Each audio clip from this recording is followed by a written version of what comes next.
The text came through like a dagger to my heart. Mom, I'm taking everything. I'm done with you. You'll never see a dime again. My son, the one I raised with everything I had, the one I nurtured, fed, and sacrificed for, had just told me he was cutting me off completely. I couldn't believe it. My own flesh and blood, the person I had invested 2 decades of my life in, had turned on me in a way that was both unimaginable and devastating. In that moment, I felt a wave of betrayal rush through me, cold, suffocating, and relentless. I didn't even have time to process the shock before the questions started flooding in. Why would he do this? What had I done wrong? I had spent 20 years supporting him, building a life for him, and watching him grow into the man he was today. How could he betray me like this, when I needed him most? I stared at the message on my phone, willing it to be some sort of sick joke. But the more I looked, the more the reality set in. This wasn't a joke. This wasn't a misunderstanding. It was real. It was the cold, harsh truth. And the truth was, my son had taken everything. The trust, the love, and now, even my dignity. I raised him alone, after his father walked out on us when he was just a toddler. I never remarried. My world revolved around him. I worked tirelessly to give him a good life, never once expecting anything in return. All I ever wanted was to see him thrive, but in the end, he betrayed me. Just like so many others had before, I'd spent years putting him first, thinking that as he got older, he'd be grateful. I thought the love I poured into him, the sacrifices I made, would somehow come back to me. But all I had was empty promises and a shattered heart. The life I built for him, everything I'd done, it all meant nothing. At that moment, something inside me snapped. I was no longer the victim. I wasn't going to cry over this betrayal or beg for his mercy. No, I was going to fight back. I had spent 20 years nurturing him, and now it was time to show him exactly who I was. A mother scorned, but one who would not go down without a fight. The reckoning was coming, and I would make sure he regretted the day he turned his back on me. And so I set the phone down and wiped away my tears. This was not the end. It was the beginning of something much bigger. Something that would show him, and everyone else, that no one, no matter how close they were, could ever take me for granted again. The days that followed were a blur, filled with an overwhelming mix of anger and disbelief. My son, the one I had nurtured since birth, was now publicly disowning me. It wasn't just the hurtful message that stung. It was the realization of how deep his betrayal truly ran. At first, I thought it was a rash decision, that he'd be back, that maybe the anger or frustration was temporary. But the silence that followed spoke louder than any words ever could. He wasn't just cutting me off emotionally.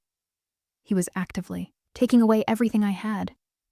There were the financial documents I'd always kept in a drawer, the small family savings account, and even the house. He had started to drain the joint accounts we'd shared, moving money into his own hands without even a shred of remorse. The worst part, he was doing all this behind my back, with a smoothness that left me questioning everything I thought I knew about him. I couldn't understand it. Was I not enough? Was the love I gave him all these years worth so little?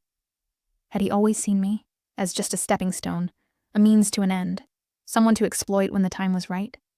The more I thought about it, the more the truth became clear.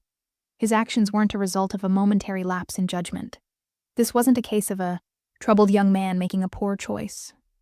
This was cold, calculated manipulation, and it hurt like hell. I tried to reach out, of course. I called him, texted, even showed up at his apartment, hoping to find some trace of the boy I had raised. But there was nothing. No apology, no explanation, just cold indifference. The son I once knew was gone, replaced by a stranger who had no problem taking everything he could from me. What hurt the most was knowing how he had turned my sacrifices into his entitlement. There was no appreciation for the years I spent sacrificing my own comfort so he could attend the best schools. No acknowledgement for the late nights I worked to make sure he had the things he needed. And now, when I was struggling, when I needed him the most, he took everything without a second thought. I was devastated. But more than that, I was angry. I had never asked him for anything. Just a little gratitude, A little recognition. Maybe even a simple thank you for the years I'd poured my heart and soul into raising him. But now, it was clear. He wasn't just taking what was mine. He was wiping me out, erasing everything I had worked for, leaving me with nothing but memories and the hollow feeling of betrayal. The magnitude of his actions set in, and I knew I had to do something. This wasn't just about money or possessions. This was about respect. He had crossed a line, and I couldn't let it stand. Not this time. If he thought he could take everything from me and walk away unscathed, he was wrong. I wasn't going to let him destroy everything I had built with a few reckless decisions. I was angry, yes, but more than that, I was determined. I wasn't going to let him ruin me. He thought I was weak, that I'd fold under the pressure, but he was wrong. I had spent 20 years raising a son who had turned into a stranger. Now, I was going to take back control, starting with exposing the truth. I would make him face what he had done, and when I was done, he would regret the day he ever crossed me.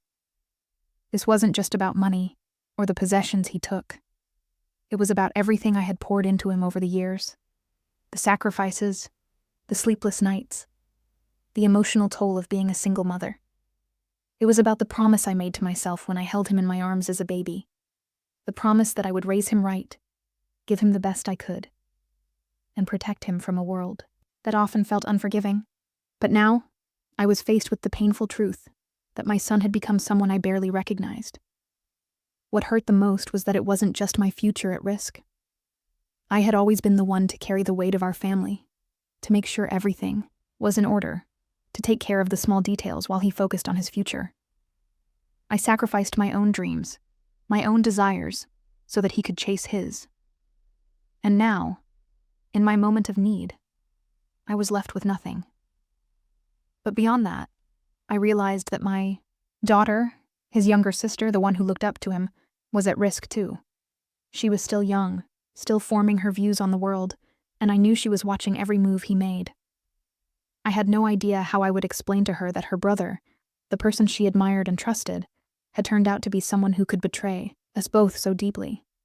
How could I protect her from this painful truth without it breaking her spirit? How could I make her understand that life sometimes deals you blows that you never expect, and that people you love, no matter how close they are, can cause the most damage? The realization hit me like a ton of bricks. This wasn't just about me fighting for what was rightfully mine. It was about protecting her, too. If I let this betrayal slide, if I allowed him to get away with this, it would send the message to her that people can take advantage of you, hurt you, and walk away with no consequences. I couldn't let that happen. Not to her. And so, the stakes became higher. This wasn't just about seeking revenge on a son who had failed me. It was about setting an example for the person who was still watching, the person I still had the power to protect. I knew the consequences of my actions would ripple out far beyond just me and my son. My daughter needed to see that you can fight back. You can reclaim what is yours, no matter who tries to take it from you. I needed to teach her that justice isn't something you wait for. It's something you take. And that, in the end, the truth always comes to light. No matter how much you try to bury it, it will always find a way to surface. I couldn't let him get away with it. Not just for me, but for her. I had to stand up now. Against my son. Against the world. And for the future I wanted to create for her. This was bigger than a simple betrayal. It was about facing the ugly truth that life isn't fair. But that doesn't mean we sit back and let others walk all over us. This was about regaining the respect I deserved. Showing my daughter that no matter how big the betrayal, justice could, and would, be served. I was no longer the victim, the mother pleading for her son to return what he had stolen. No, I was done with that. I wasn't going to cry over his betrayal. I wasn't going to beg for his sympathy. If he thought he could just take everything from me, leave me broken and empty, then he had no idea who he was dealing with. The plan began to take shape in my mind. It had to be methodical, deliberate, and most importantly, it had to be foolproof. I had to expose the full extent of his betrayal, not just to get back what was mine, but to make sure he could never do this again. He needed to know that actions have consequences and that no one can hurt you without paying the price. I started by going through all the documents he'd left behind, those receipts, bank statements, and emails he thought I'd never find. His arrogance was his biggest mistake.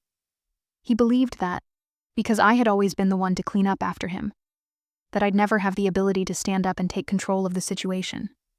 He was wrong. The first step of my plan was to trace the money. I knew the accounts he was draining, the ones he thought I would never think to check. It was painful to see how he was so easily able to strip me of everything I'd worked for. But I had to stay focused.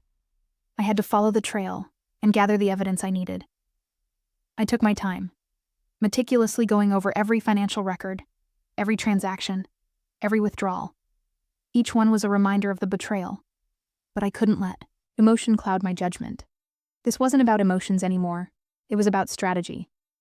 I was going to take back control, and I was going to make sure he understood that nothing, not even his so-called blood ties, could protect him from the consequences of his actions. While I was working through the finances, I started to look into other things, anything that might give me leverage. His social media, his business dealings, anything that could expose him for the manipulative, deceitful person he had become. If he thought he could make me a fool, he had another thing coming. I had to be clever. I had to be patient. The worst thing I could do was act rashly. If I confronted him now, he would lie his way out of it, twist the situation, and turn everything back on me.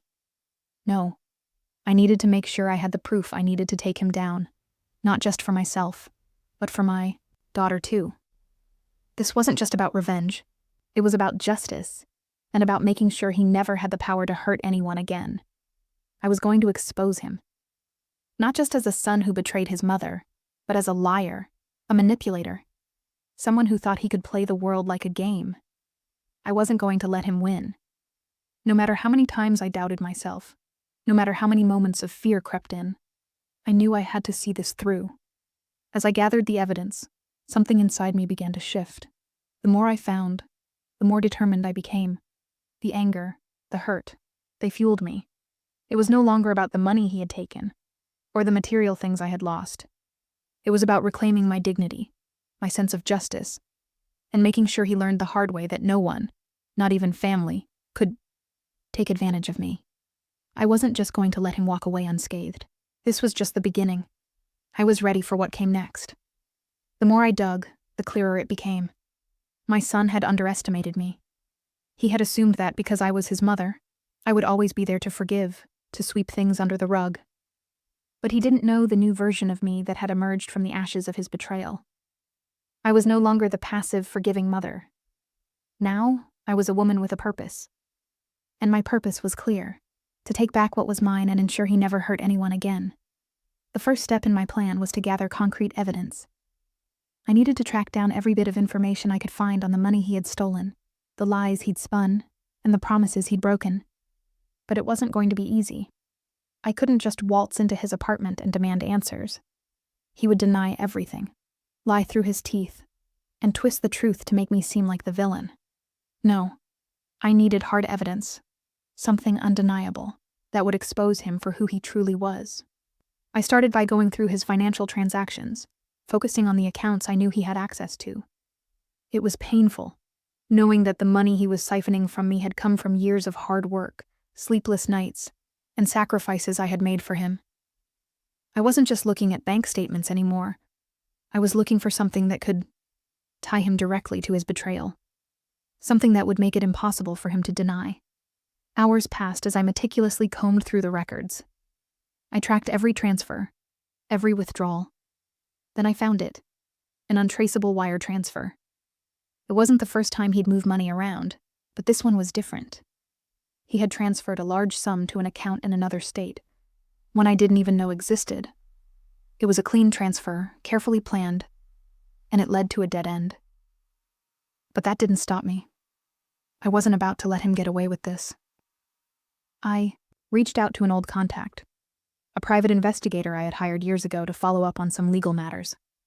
He was good at what he did, and I knew he could help me track down the source of that transfer. The more I thought about it, the more I realized that I wasn't just dealing with a son who'd become greedy. No, I was dealing with someone who had been planning this for a long time. As I waited for the investigator's findings, I turned my focus to his personal life. I knew there had to be more lies, more manipulation. I couldn't just go after the money. I had to make sure his whole facade crumbled. I began digging through his social media profiles, looking for any inconsistencies or clues that would reveal his true character. It wasn't hard to find. He had been bragging about new purchases, vacations, and business deals, all things he claimed he couldn't afford unless he had help. But when I looked closer, I realized what was really happening. He had been lying about his finances for months, and now he was taking everything he could from me to fund his lavish lifestyle. I took screenshots, saved evidence, and built my case piece by piece. I knew that when the time came to confront him, I would have more than enough proof to show exactly what he had done. But even more than that, I needed to make him see the consequences of his actions. I wasn't just going to let him walk away with everything. No, he was going to pay for his betrayal, and he was going to understand that no one, no matter how close they were to you, was above the consequences of their choices. I could feel the weight of the plan settling in. The tension was building, and I knew that I was getting closer to the moment of reckoning. The investigator's report would come soon, and with it, a clear path to expose him. There was no turning back now. He had crossed the line, and I was ready to make him regret it. Every lie, every secret account, every hidden transfer, it was all coming to light. He thought he could outsmart me, but he had no idea who he was up against. I took a deep breath, preparing myself for the next step. The pieces were falling into place, and soon, I would make him face the consequences of his betrayal. The weeks that followed were filled with tension. As I carefully executed my plan, the investigator came through with the information I needed. The wire transfer had gone to a shell company that my son had set up under a false name. It was all part of his scheme, a way for him to hide the money he'd been stealing from me, so I couldn't track it back to him. But now I had everything. I had the proof, the details, and the leverage I needed. But just as I thought I was ahead, something unexpected happened. My son, clever as he was, started making moves of his own. He must have sensed that I was onto him, because he began covering his tracks, locking down his social media, changing passwords, and moving money around in ways I hadn't anticipated. The more I tried to track his moves, the more difficult it became.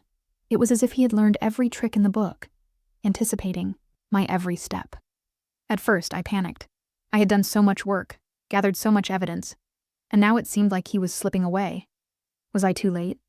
Was he going to walk free, untouched, just because I had underestimated him? My anger flared, and with it, a new sense of determination. I couldn't back down now. I was so close. I spent days strategizing, making sure that I was one step ahead.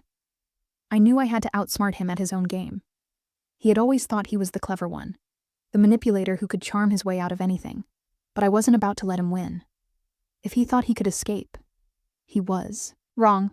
I wasn't going to let him erase the years I had dedicated to raising him. That's when I realized my biggest advantage. He underestimated me, because I was his mother. He thought I was too emotional, too attached to ever take action against him. But I wasn't just his mother anymore. I was a woman on a mission, and no one was going to stop me. I reached out to my contacts, people I had known for years who worked in law and business. I had never wanted to play the legal game, but now I knew I had to. I had to make sure the system was on my side when the time came to expose him. I got a lawyer who specialized in financial fraud. She was smart, calculating, and knew exactly how to work the system.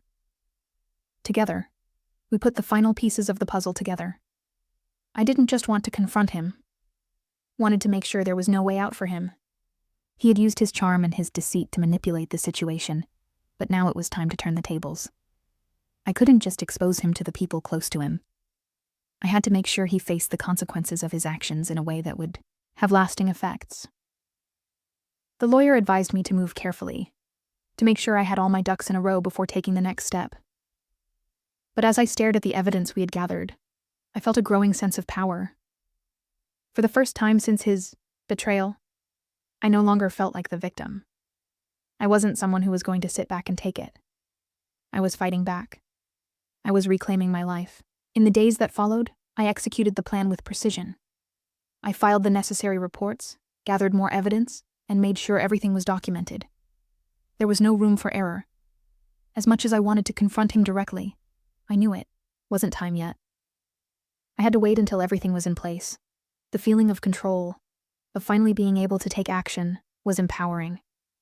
I had spent so long being the one who had to forgive, the one who was expected to let things slide. But not anymore.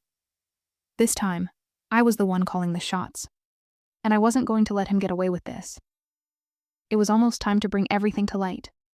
The final confrontation was looming, and with it, the moment I had been preparing for. The tension was unbearable, but I knew that once I exposed him, there would be no going back. He had thought he could take everything from me. Now, I was going to make sure he paid for it. The reckoning was coming, and I would be ready. The day had finally come. My heart pounded as I prepared for the moment I had been planning for weeks. I had the evidence, every financial transaction, every lie he had told, every deceitful action he had taken to rob me of my peace. I had been careful, meticulous, and patient, but now it was time to bring everything to the surface. I texted him, asking him to meet me. The message was simple. We need to talk about everything. No threats, no emotion, just the cold, hard reality that things had gone too far. I could feel the weight of the situation pressing down on me as I sat in my living room, waiting for his response. When he finally agreed to meet, I almost didn't believe it. After everything that had happened, after all the distance and silence between us, he was still willing to sit down with me. Maybe he thought I was still the same mother who would forgive him, the one who wouldn't fight back. Maybe he still thought he had control of the situation. He was wrong. When he arrived at my door, I could see it in his eyes. Confusion, maybe even a touch of guilt, but also that same arrogance that had led him to betray me in the first place. He thought he could walk in, talk his way out of this, and go back to his life unscathed. But this time, I wasn't going to let him. I motioned for him to sit down. He looked uneasy, like he wasn't sure how this conversation was going to unfold. But I could see that he wasn't ready for what was about to happen. I've been going through the records, the accounts, I began, my voice steady, unwavering. I know everything you've done. His face flushed, a brief flicker of panic, crossing his features before he quickly masked it with a feigned indifference. What are you talking about? You're blowing this out of proportion, he said, his tone defensive. I'm just trying to make a life for myself. I'm not taking anything from you.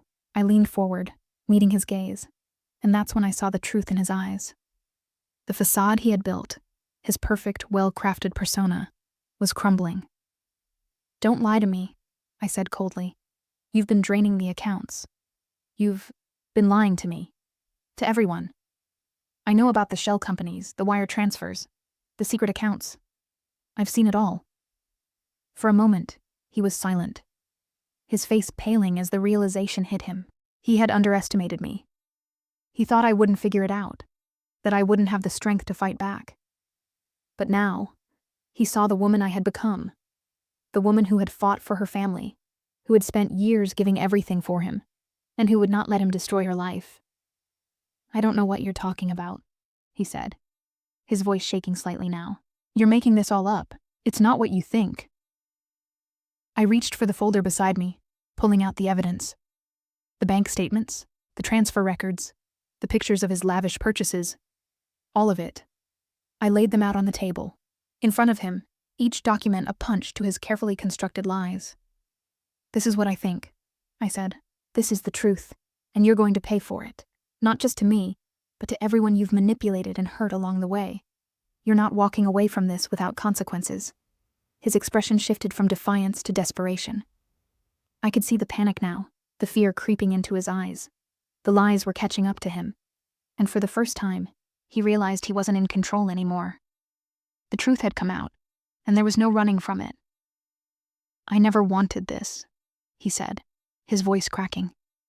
I never meant to hurt you. I thought I could make things right. But the words were hollow. There was no sincerity in his voice, No genuine remorse for what he had done. He wasn't sorry. He was sorry he'd been caught. "You don't get to hurt people and then act like it's all okay," I replied, my voice firm and unyielding. "You've taken everything I've worked for. You've turned our family into something ugly. But I'm done. I'm not going to let you destroy me, and I'm not going to let you destroy your sister's faith in people." The silence that followed was heavy, suffocating. He knew there was no way out. He had nothing left to say, no excuse, no way to turn this around. I had won. The truth was out, and the consequences were inevitable. "I'm going to make sure you face the consequences," I said, my tone calm but resolute. "Not just for me, but for everyone you've lied to, everyone you've betrayed. This isn't over." With that, I stood up, and without another word, I walked out of the room, leaving him there with the evidence of his actions laid out before him. I had done what I set out to do. He had been exposed. It wasn't about revenge anymore. It was about justice. About ensuring that the person who had caused so much harm could no longer get away with it. The reckoning was complete. And I had taken back control of my life. I had won. As I walked away from that confrontation, a strange sense of calm washed over me. The anger, the hurt, the fear, they were all still there, but they no longer had control over me. I had done what I set out to do. My son had faced the truth, and I had taken back my dignity, my peace, and my life. He was left with nothing but the consequences of his actions. No more lies, no more manipulation. He had thought he could take everything from me, my trust, my money, my respect. But in the end, it was him who lost. The facade of the man he had built, the life he had carefully crafted by deceiving everyone around him had come crashing down. I knew that the road ahead wouldn't be easy. There would still be fallout.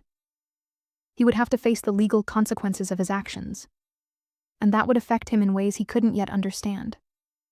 But I also knew something deeper, something that gave me peace. I had stood up for myself. I had fought back, not just for the money or the possessions, but for the respect I deserved, for the life I had built, and for my daughter's future.